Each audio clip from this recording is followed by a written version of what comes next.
Keislaman Sayyidina Umar radhiyallahu anhu. Sayyidina Umar Al-Khattab radhiyallahu anhu ialah seorang yang dibangga-banggakan oleh kaum muslimin. Semangat keislamannya masih digeruni oleh orang kafir sehingga ke hari ini, walaupun telah berlalu lebih daripada 1300 tahun.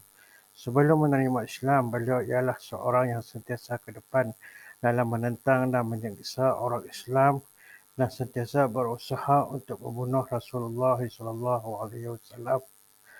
Pada satu hari, orang kafir telah bermesyuarat, adakah sesiapa yang sanggup membunuh Muhammad? Sayyidina Umar radhiyallahu anhu telah berkata, saya akan melakukannya. Orang ramai berkata, sememangnya hanya engkau yang boleh melakukan pembunuhan itu. Sayyidina Umar radhiyallahu anhu telah bangun dan pergi dalam keadaan pedangnya tergantung. Semasa berjalan sambil sibuk memikirkan hal tersebut, beliau telah bertemu dengan seorang lelaki daripada Bani Zuhrah yang bernama Sayyidina Sa'ad bin Abi Waqqas radhiyallahu anhu. Setengah perawi menyatakan orang itu ialah seorang sahabat yang lain. Beliau bertanya, wahai Umar, hendak ke manakah engkau?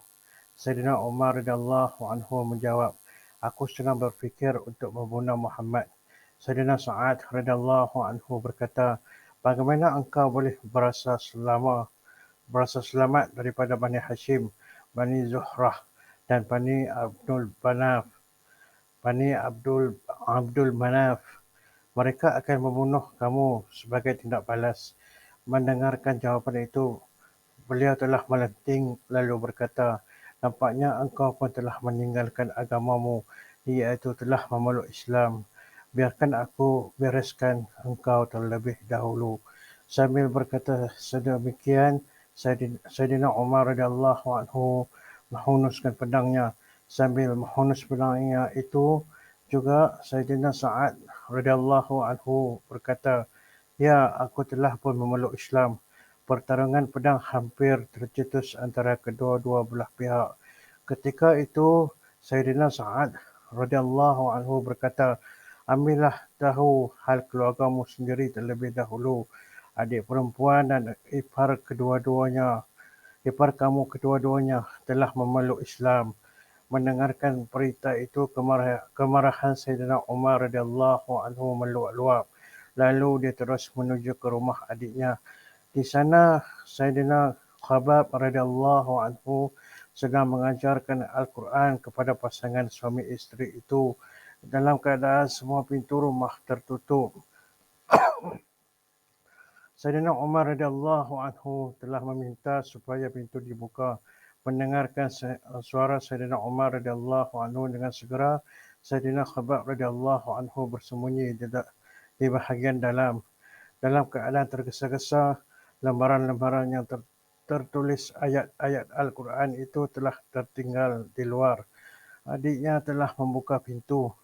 Pada masa itu, di tangan Sayyidina Umar radhiyallahu anhu terdapat satu benda.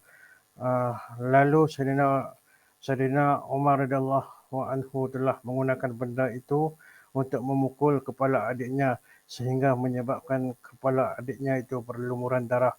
Sayyidina Umar radhiyallahu anhu berkata, wahai musuh kepada dirimu sendiri, kamu juga telah meninggalkan agamamu.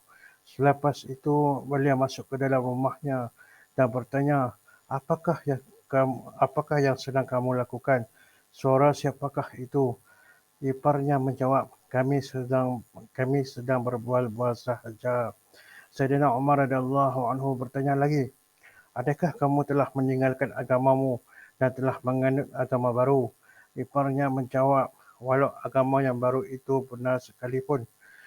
Mendengarkan itu, Sayyidina Umar radhiyallahu anhu telah menarik janggut iparnya dan dengan membuta tuli, dia menerkam ke arah iparnya itu, menjatuhkannya dan memukulnya sepuas hati.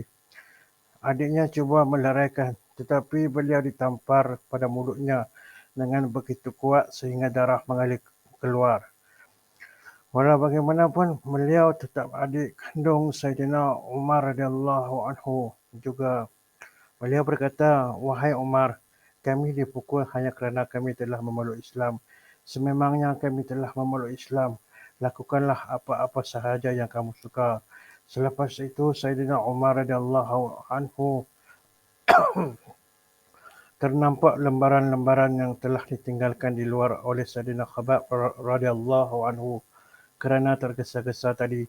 Sementara itu kemarahannya juga telah mula reda setelah melepaskan pukulannya bertubi-tubi.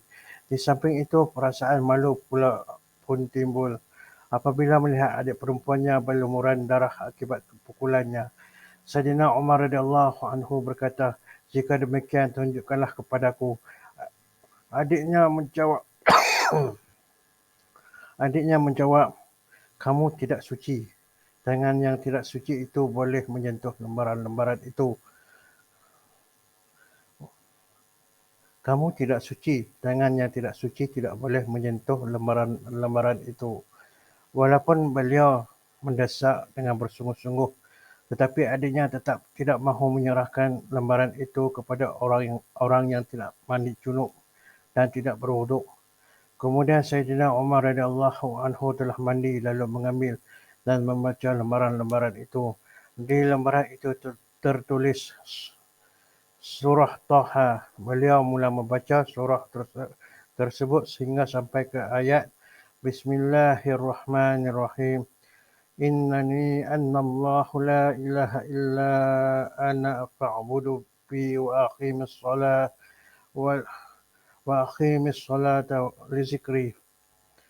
Yang bermaksud sesungguhnya akulah Allah, tidak Tuhan melainkan aku. Oleh itu sembahlah akan aku dan dirikanlah solat untuk mengingatiku. Surah Taha ayat 14. Lantas keadaan beliau berubah sama sekali. Lalu berkata, "Baiklah, bawa aku juga untuk berjumpa Muhammad." Mendengar kata-kata Sayyidina Khabbab radhiyallahu anhu telah keluar dari tempat persembunyian dan berkata, Wahai Umar, aku menyampaikan berita gembira kepadamu. Semalam ialah malam Jumaat. Rasulullah sallallahu alaihi wasallam telah berdoa, "Ya Allah, pilihlah Umar ataupun Abu Jahal, sesiapa yang lebih engkau suka untuk menguatkan Islam." Mereka berdua masyhur dengan kekuatan. Nampaknya doa Nabi itu telah diperkenankan untuk dirimu. Selepas itu beliau telah pergi menemui Rasulullah sallallahu alaihi wasallam dan telah memeluk Islam pada pagi Jumaat. Semangat orang kafir telah mula menurun dengan keislaman Sayyidina Umar radhiyallahu anhu.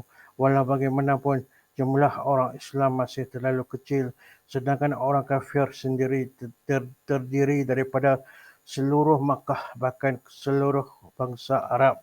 Oleh sebab itu, kemarahan mereka bertambah dan mereka sentiasa berkumpul dan bermesyuarat berusaha untuk menghapuskan orang Islam. Berbagai-bagai rancangan telah dibuat.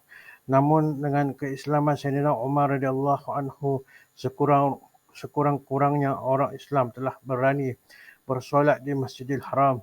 Sayyidina Abdullah bin Mas'ud radhiyallahu anhu berkata, keislaman Sayyidina Umar radhiyallahu anhu ialah satu kejayaan untuk orang Islam.